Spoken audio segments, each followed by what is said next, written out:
Bang, mainstream, sebenarnya buat cewek, bawa emak dong tuh. Sosoknya pertama kali terungkap pada unggahan video akun TikTok @sandibarita1. Tak sendirian, emak-emak itu diduga ditemani sosok pria di dalam video yang diduga anaknya. Di video, sosok emak-emak ini nampak berpakaian lengkap seorang pendaki gunung. Naik gunung sama emak, tulis akun itu.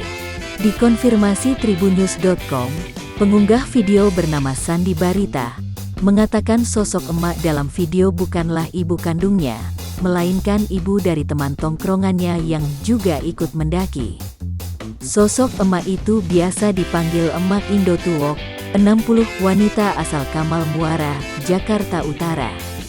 Kegiatan mendaki gunung itu dilakukan pada 6–7 November tahun 2021. Sandi menceritakan, emak ikut mendaki gunung atas kemauannya sendiri. Emak ini ibu dari teman saya, di Moko. Dia pengen naik gunung, pengen diajak naik gunung, akhirnya diajak, kata Sandi ketika dihubungi, Selasa, tanggal 9 November tahun 2021.